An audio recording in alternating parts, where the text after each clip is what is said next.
Hi guys, I know आप कर रहे थे मेरा इंतज़ार to know the latest news and all the gossips. तो जैसा कि आप लोग जानते हैं कि पाकिस्तान में डॉक्टर जाकिर नाइक हुसैन के आने से पहले भी काफ़ी खबरें बनी, क्योंकि डॉक्टर जाकिर नाइक हुसैन के बहुत दीवाने हैं पाकिस्तान के अंदर, बहुत फॉलोअर्स हैं पूरी दुनिया के अंदर। और वो एक ऐसे इस्लामिक स्कॉलर हैं जो सिर्फ एक इस्लामिक स्कॉलर नहीं बल्कि एक रिसर्चर भी हैं। लेकिन अनफॉर्चुनेटली जैसे ही वो पाकिस्तान की सरजमीन पर आए तो एक के बाद एक उन्होंने इस तरह के बयानात देना शुरू कर दिए कि उसके बाद लोगों को शदीद उनके ऊपर जो है ना गुस्सा आ गया, या लोगों ने उनके ऊपर तनकीद करना शुरू कर दी। और ख़ास तौर पे वो लोग जो डॉक्टर जाकिर नाइक हुसैन को पसंद नहीं करते थे, उन्होंने तो और भी ज़्यादा तनकीद करना शुरू कर दी।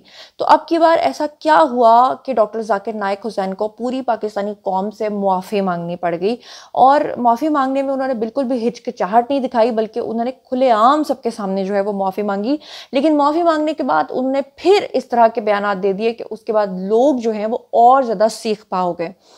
इससे पहले कि मैं आपको ये तमाम इन्फॉर्मेशन दूं, मैं आपको सिर्फ इतना बता दूं कि मैं खुद ज़ाती तौर पे अपने बचपन से डॉक्टर जाकिर नाइक हुसैन को सुनती आ रही हूँ। मुझे आज भी याद है कि बचपन में शायद मुझे बातें भी ठीक तरह से करनी नहीं आती थी, लेकिन मेरे घर वाले मुझे पीस टीवी दिखाया करते थे। और मुझे आज भी याद है कि मुझे समझ नहीं आ रहा होता था कि डॉक्टर जाकिर नाइक हुसैन क्या कह रहे हैं, लेकिन मैं फिर भी उनको देखा करती थी। मतलब इतने अरसे से मैं उनको देखती आ रही हूँ।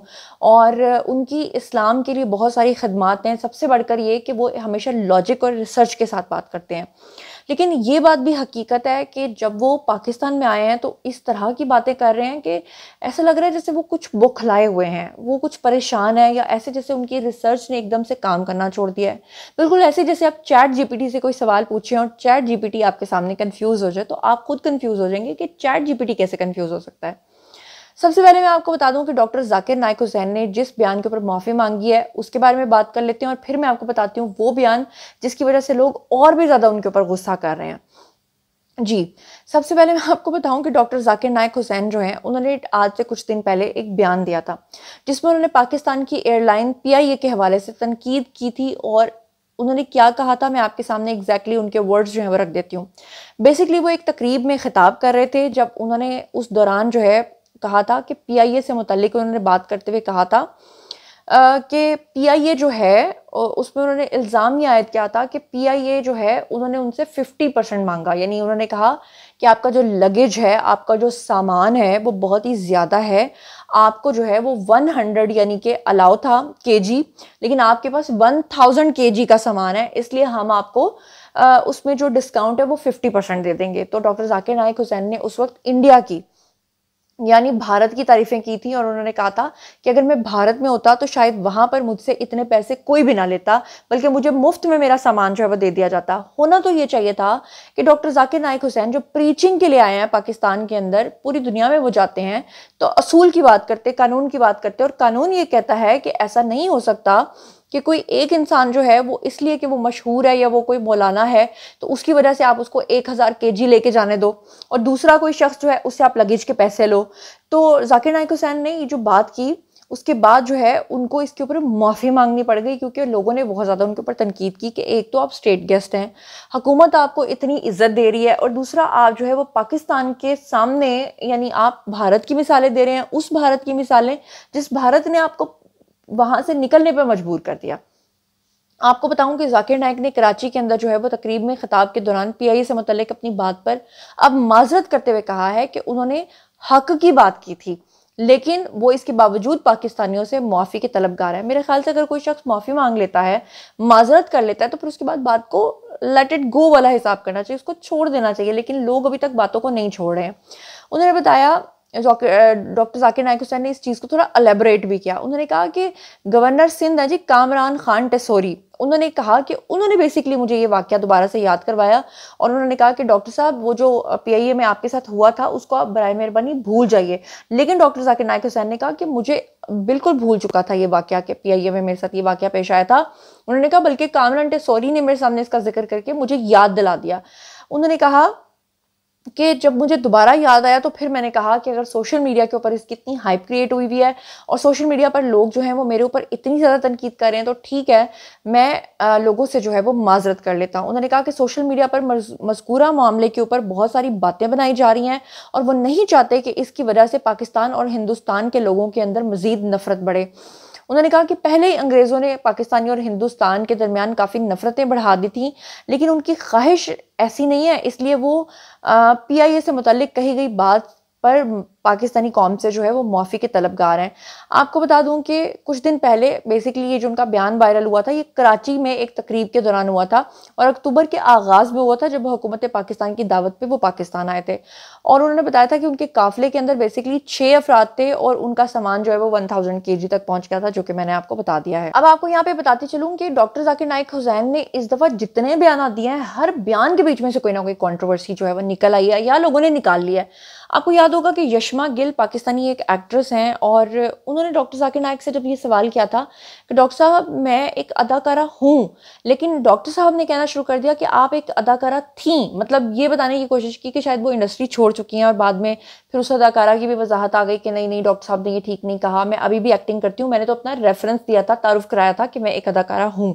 अच्छा, वो भी एक कंट्रोवर्सी बन गई। इसके अलावा डॉक्टर जाकिर नाइक हुसैन ने शादी के ऊपर कुछ खवातीन के बारे में ऐसी बात की है जिसके ऊपर शोबिज़ की जो शख्सियात हैं उन्होंने बहुत ज़्यादा तनकीद किया है। अब शादी के बारे में उन्होंने क्या कहा है वो तो मैं आपको बताती हूँ, लेकिन आपको ये भी बता दूं कि डॉक्टर जाकिर नाइक हुसैन ने हमारी जो सीएम पंजाब हैं यानी मरियम नवाज, उनके ऊपर भी तनकीद किया है। अब तनकीद उन्होंने बेसिकली मरियम नवाज पे नहीं की, उन्होंने कहा शरई तौर पे कोई भी औरत जो है वो आपकी हाकिम नहीं हो सकती। अगर वो आपकी हाकिम होती है तो वो बात ठीक नहीं है शरीयत के एतबार से, लेकिन अगर कारकर्दगी के एतबार से देखें तो मैं हल्फन आपको कहती हूँ और मैं अल्लाह को हाजिर नाजिर जान के कहती हूँ कि मैं दिल से कह रही हूँ, मैं किसी की चापलूसी नहीं कर रही, मैं कोई झूठ नहीं कह रही, जो मैंने महसूस किया है, जो मैंने अपनी आंखों से देखा, मैं वो कह रही हूँ कि आज तक पाकिस्तान की तारीख में जितने भी वज़राए आला आए हैं, बेशक शहबाज शरीफ को लोग शहबाज सपीड कहा करते थे, मोहसिन नकवी ने भी बहुत अच्छा काम किया, लेकिन आज तक की तारीख में अगर सबसे ज़्यादा किसी ने काम करके दिखाया है ना पंजाब में, जो हमारी सीएम पंजाब हैं, तो वो ये हैं मरियम नवाज साहिबा हैं।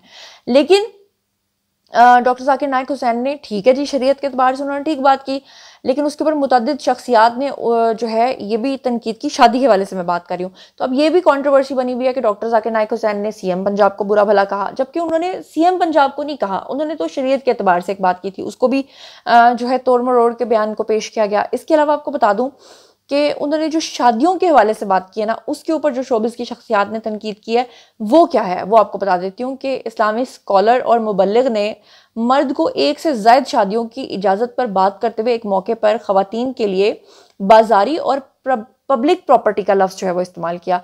अच्छा, अब यहाँ पे मैं बताऊँ कि डॉक्टर जाकिर नाइक ने ये जो कहा था ना, इसको भी गलत तरीके से बयान किया गया। बेसिकली डॉक्टर जाकिर नाइक हुसैन मेरे मुताबिक मुझे लगता है कि वो ये कहना चाह रहे थे कि वो खातून जिसकी शादी नहीं होती या वो शादी नहीं करती या वो ये समझती है कि शादी के बगैर वो अकेले रहकर जिंदगी गुजारेगी, लोग उसको अपनी पब्लिक प्रॉपर्टी समझना शुरू कर देते हैं। तो आज देखें दुनिया में रेप्स की शरह कहाँ तक जा रही है, लेकिन लोगों ने डॉक्टर जाकिर नाइक हुसैन के ऊपर ये बात इस तरह से बांधी कि वो एक अनमैरिड औरत को जिसकी शादी नहीं हो पाती या वो नहीं करती, उसको बाजारी कहा है, उसको पब्लिक प्रॉपर्टी कहा है। डॉक्टर जाकिर नाइक ने 3 दिन पहले जो है वो सिंध गवर्नर हाउस के अंदर जो होने वाली तकरीब है उसमें मर्द को इस्लाम में एक से ज़ायद शादियां करने की इजाज़त के हवाले से एक सवाल के जवाब में ये बात कही थी और कुछ नामुनासिब उन्होंने ठीक है जी अल्फाज इस्तेमाल किए थे, उसकी मैं मजम्मत ज़रूर करती हूँ। ऐसा नहीं है कि वो 100% ही उन्होंने ठीक कह दिया, लेकिन बात को भी थोड़ा सा समझना चाहिए। बहरहाल डॉक्टर जाकिर नाइक ने अपने जवाब में बताया कि दुनिया में ख़वातीन की तादाद जो है वो बहुत ज़्यादा हो गई है।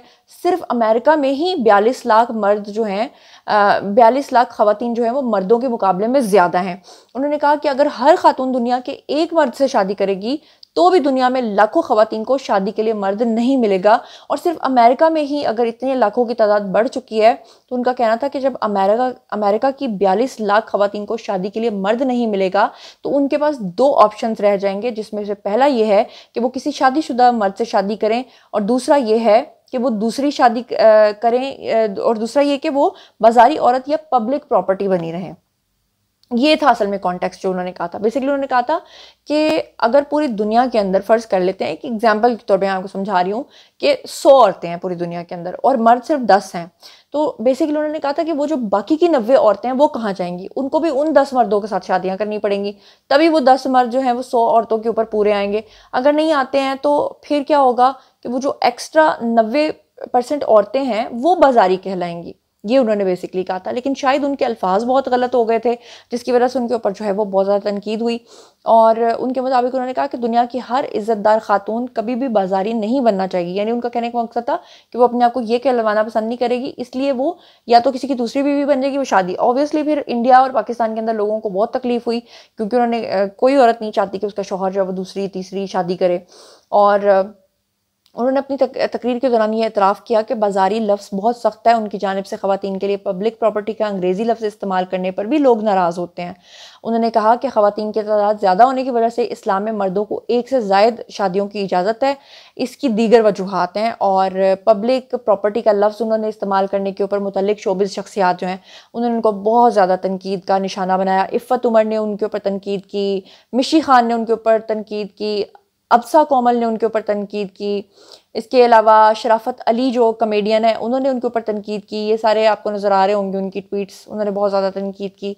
और फाइनली जो है डॉक्टर जाकिर नाइक हुसैन को जो बेहतर लगा उन्होंने कह दिया, उनकी जो समझ में आया उन्होंने कह दिया। लेकिन अब यहाँ पर लोग उनके ऊपर तनकीद करते हुए कह रहे हैं कि जैसे डॉक्टर जाकिर नाइक हुसैन को हमने तसव्वुर किया था ये तो बिल्कुल वैसे नहीं है। कुछ लोगों ने यहाँ तक कहा कि डॉक्टर जाकिर नाइक हुसैन की पाकिस्तान आने से पहले जो पूरी दुनिया के अंदर एक मकबूलियत थी, खासतौर पर पाकिस्तानी उनसे बहुत इम्प्रेस थे, पाकिस्तान में आने के बाद उनकी मकबूलियत वैसी नहीं रही। ये भी उन्होंने कहा। शहबाज गिल ने भी उनके ऊपर बड़ी तनकीद की और कहा कि जी जो शख्स भी बहुत बड़ा सुपरस्टार भी हो, अगर वो पाकिस्तान आए तो उसकी वैल्यू जो है ना वो लक से कख पे आ जाती है। तो बहरहाल आप इससे एग्री करते हैं, डिसएग्री करते हैं, या आप लोगों ने सोचना और बताना है। और आपको क्या लगा है कि डॉक्टर जाकिर नाइक ने वाकई गलत अल्फाज इस्तेमाल किए हैं? अगर उन्होंने माजरत की है तो मेरे ख्याल से इस चीज़ को छोड़ देना चाहिए, या कि आपको लगता है कि नहीं छोड़ना चाहिए? मेरा काम तो सिर्फ न्यूज़ देना। जो कुछ भी आप सोचते समझते हैं शेयर कीजिए। और मैं ज़ाती तौर पे सिर्फ इतना कहना चाहूँगी कि अगर कोई शख्सियत के आप फ़ैन हैं और आपको उसकी कोई बात बुरी लग जाती है तो आप उस बात से डिसएग्री कीजिए। ये नहीं कि आप उस बंदे को ज़ीरो करके कहें आज के बाद मैंने इसको सुनना ही नहीं है। आप ये कह सकते हैं कि भाई वो बंदा है, उसके अंदर ये खूबियाँ हैं, मगर उसके अंदर ये खामियाँ हैं, और अगर क्योंकि उसकी वो खामियाँ हैं तो वो हमने नहीं अपनानी या उनको हमने नहीं सुनना, लेकिन जो सही बात है उसको सुनना तो मेरा ख्याल है ठीक होता है। ये तो नहीं कि आप उस बंदे को बिल्कुल ही ज़ीरो लिस्ट में डाल दें। बहरहाल जो कुछ भी आप सोचते समझते हैं शेयर कीजिए। पर्सनली जवाब दूंगी। मजीद खबरें, व्लॉग्स, इंटरव्यूज़ और सियासी तजज़िये जानने के लिए मेरे साथ कनेक्टेड रहना हरगिज़ मत भूलिएगा। अपना बहुत ख्याल रखिएगा। अल्लाह ने के बाद।